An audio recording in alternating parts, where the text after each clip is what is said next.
Okay, so we're here for the third ever Appleton Team podcast, and I hope that we're getting the hang of this because by now, this is the third time we've done this in 3 weeks. And so for those of you who have followed along with this, we appreciate you having the patience with us. We're testing out some new things. We haven't quite got our office ready yet, but we have tried out a new camera system that you might have noticed, and we're just constantly trying to get better at it. So last week I talked to Emily and my daughter Blair, and we said that you were on vacation, so you're back. I'm back after a great week in Pawleys Island, South Carolina.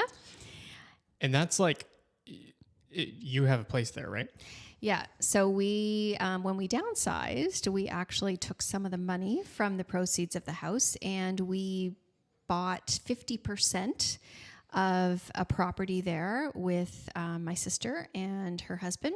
And it's basically an income property. We can talk about that another day, but we can go every so often. So we spent a week there. Very nice. Very nice. I'm jealous because like I've been stuck here working, but somebody has to work. That's right. That's right. When you're a team, somebody has to be here to work, and it was my turn. So I'm glad that you had a good time, and we'll definitely talk about, vacation homes and investments and stuff like that in future episodes, because that's a good topic. Like a lot of people want to know about that. And, about vacation homes. It's becoming more and more common that people are getting into that, especially in the US and, things that are places that are warmer. But that's not the topic for today. So the topic for today is we want to discuss your first home buying experience, if you can remember that. That long ago. That's not what I meant, I swear. And then we're going to compare that with my first home buying experience, because we are from two different generations, and we're interested in seeing that if we have similarities or if they're very different. And we promise we have not rehearsed this before coming on to the podcast. So this is totally raw, and I have not heard what my mom has to say, and she hasn't heard my story. So that's the topic for today. And it really came about because of what's happening with interest rates, especially. So for those of you who have been following, when we went through the COVID market, we'll call it, interest rates plummeted. And so for those of you who understand interest rates and kind of what they do, when the interest rates are low, obviously buyer demand and housing demand goes up because it's cheaper for your mortgage payments. So we went through that, and then we came out of that market and interest rates went way up. So from there, they've started to kind of mellow out, and we're hopefully seeing a bit of stabilization there. But the interest rates were a lot different when you bought versus when I bought. So go ahead and tell us your whole story of when you bought your first home. So we were living in London at the time, and I was pregnant with your oldest sister, Bryn. We were living in an apartment and really not in a position to buy a house at that time. We didn't have any money saved.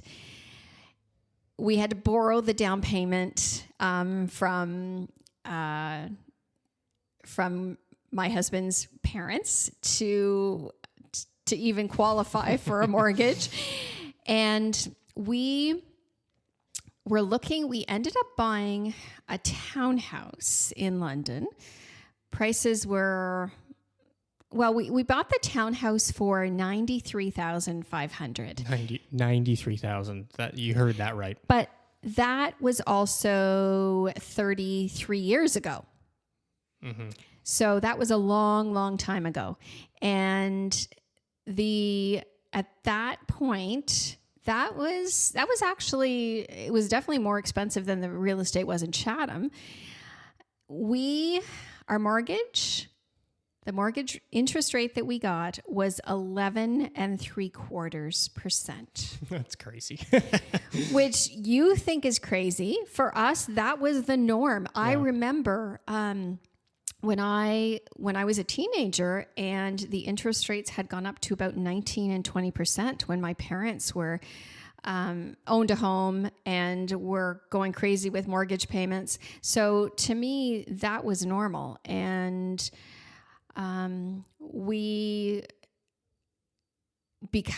so I think at that point, I want to say our mortgage payments were maybe $11.50 or something a month, which at that time was a lot for us. Yeah. Because then there was taxes and everything on top of that. So it's funny because when you and your sisters talk about when the rates went way down over COVID, people were talking about these sub 2% and 2%. For us, anybody from my generation, that's free money. Yeah, I agree. Right? Yep. That's basically free money.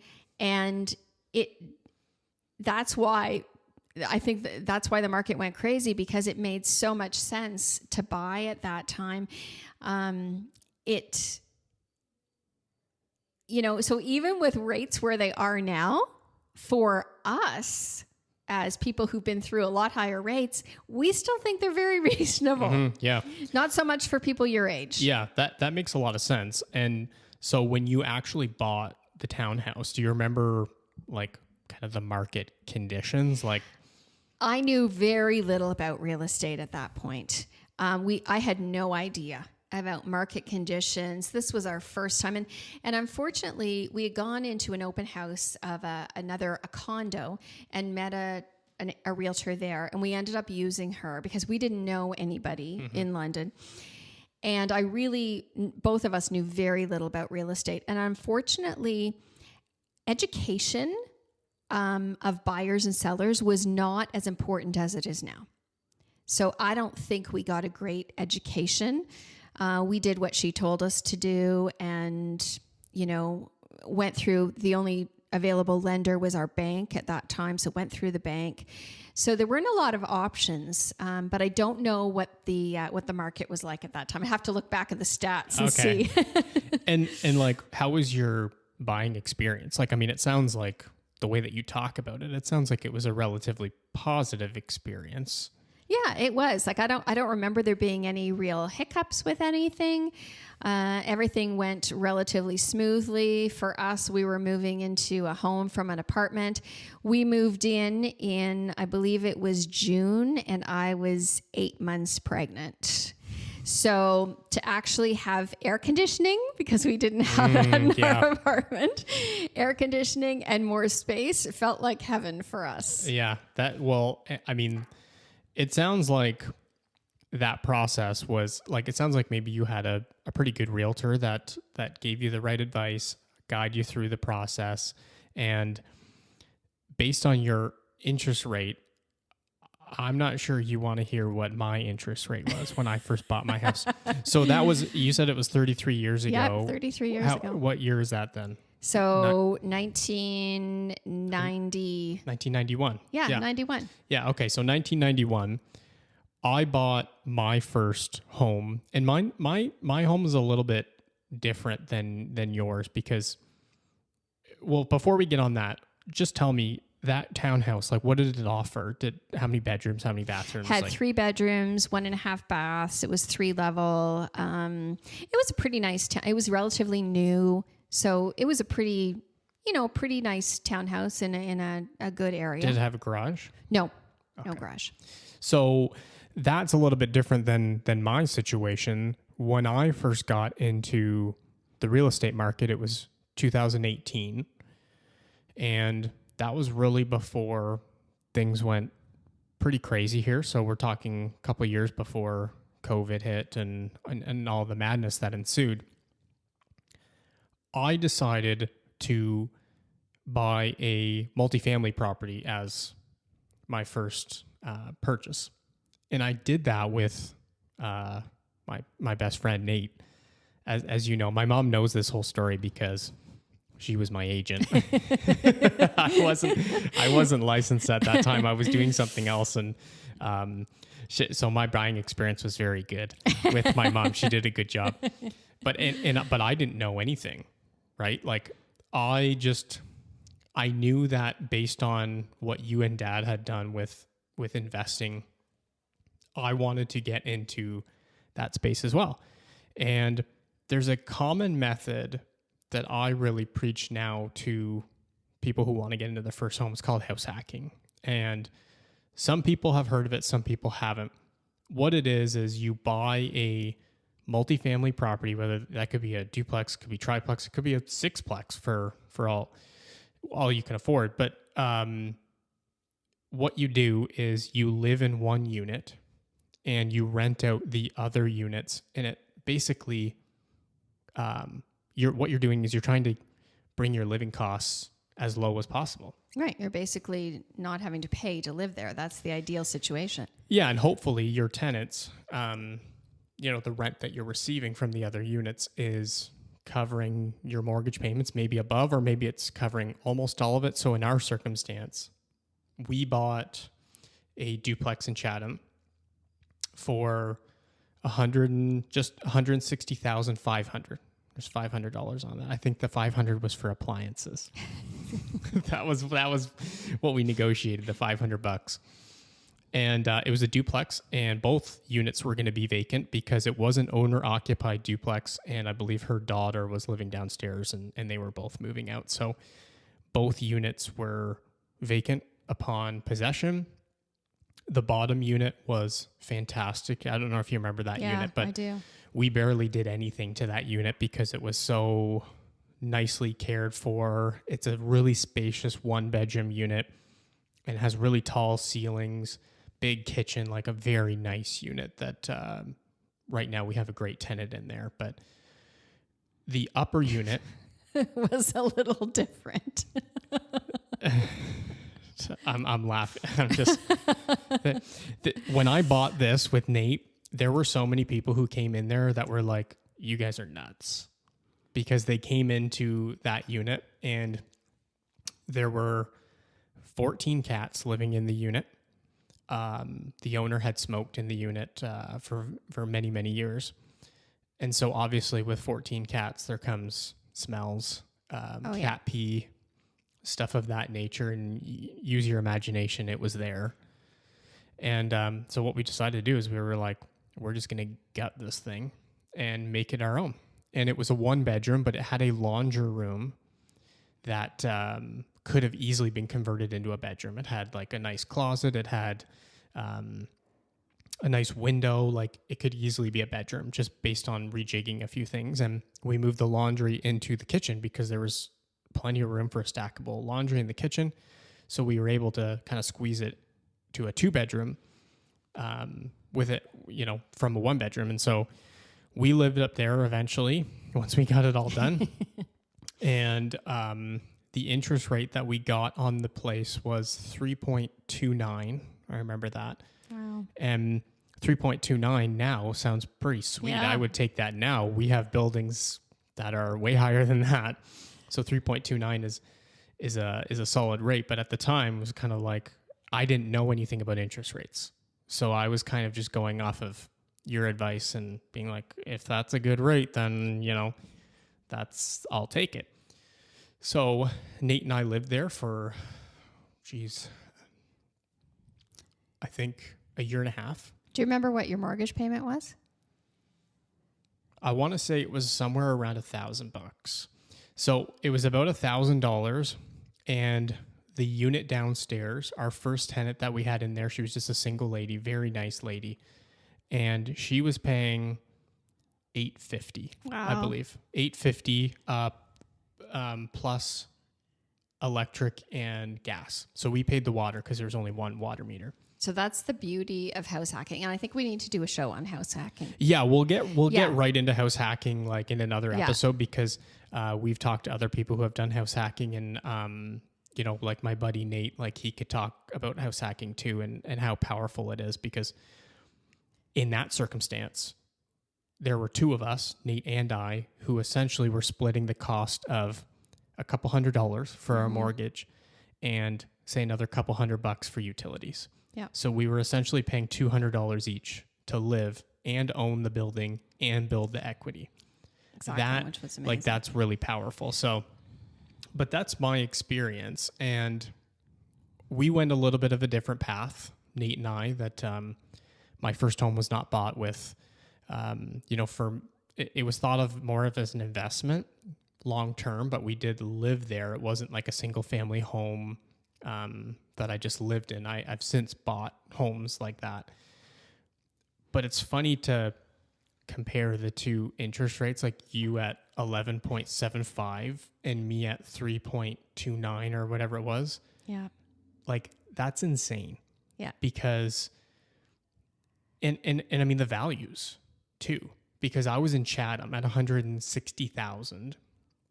You were in London, which is, the real estate in London is much more expensive than in Chatham, at, 93,000. But I was also 33 years ago. Yeah. But at the same time, I mean, what do you think that townhouse is worth now? Like, we don't know. I don't even know the London market. But my guess is it would probably be, I don't know, between probably 400,000 maybe. Yeah. Between 3 and 4. Mm-hmm. Yeah. And I mean, the market has appreciated so well over that. Like, yeah. And the duplex that I bought, to even think of buying a duplex now, vacant, a nice building in a solid area for 160,000, that you can't find that anymore. And that was only 6 years ago. It was like 6 years ago, basically to the month, because I believe we closed on it in September. So with interest rates kind of going the way that they are, I know that for first-time home buyers, it's really it's a tough thing to navigate. And we've both worked with first-time home buyers. We're both actively working with first-time home buyers now, and there's a lot of questions that come with it, a lot of unknowns and like terminology that you just don't know, like interest rates or amortization and all of that stuff, and principal, interest. What does it all mean? But all of that has been happening for so long, right? It's the same conversations. Yeah, same conversations. In 1991 versus 2018 versus 2024. It's the same principles. Yeah. And they look a little bit different, and there's different considerations, but it is the same conversation. And, go ahead. Oh, I was just going to say, and the one thing that you probably would agree, you did this and we did this. We didn't wait for interest rates to lower. We jumped into the market when it made sense for us, when we could afford to do that.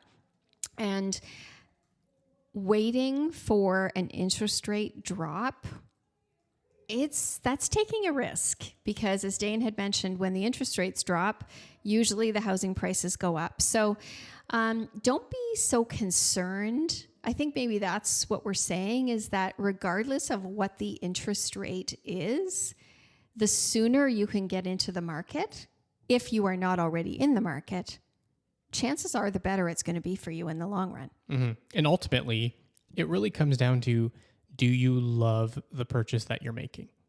Yeah. Because you can think of your first home as an investment, and it is. And in my case, it may be more so than others, like in your circumstance. But what I normally tell people is, this is your home, and the money's important, but having a place to live, to love, to potentially build a family or secure your future in, that's worth a lot too. So if there's a home that comes up that you really love, in the mortgage rate, you would love it to be a little bit better, what you got to weigh those two things, and you say, what is more important to me? Having this home that I love and being able to secure my future in, or having a better interest rate? And for the people who would rather have a better interest rate, that's fine. You can certainly do that. But are you glad that you bought when you did, even at 11.75%? Are you glad that you bought that? Definitely, because it got us into the market. And as soon as you're in the market, then you can, work your way up, work your way up the ladder. Mm-hmm. And I mean, I'm glad too that we bought when we did. The market did take off after that, and all of that aside, it's been we still own that property. You obviously don't own your townhouse anymore. No, we don't own it. We had to sell that to buy the next one. and I still own this duplex that I first bought with Nate, and we'll hold on to that for many, many years. It was a good investment, but ultimately we're happy that we did it. And I love the building. Every time I drive by it, I just think, man, that was my first purchase, and it holds a little special place in your heart, right? So your first home always does. Yeah. Yeah. So that's it for today. I think we're going to end the conversation there. Any final thoughts before we sign off here? Putting me on the spot. No, I just got back from vacation, Dane. I can't think of anything. It's too much. It's too much. You know what? Still on vacay mode. She needs another day. Yeah, I need another day. To that buffer period. So thank you so much for listening, for watching. And next week, we're going to check out another topic. We haven't quite decided what we're going to do or who we're going to bring in. But if you have any suggestions, by all means, leave it in the comments or give us a shout and let us know what you'd like to see or hear. We're just trying to provide great info that's entertaining and honest conversations, right? That are, unscripted a lot of times, and that are just strictly off the cuff of what we're talking about, and that's really what we're trying to do. So thank you so much for watching, and we'll catch you on the next one.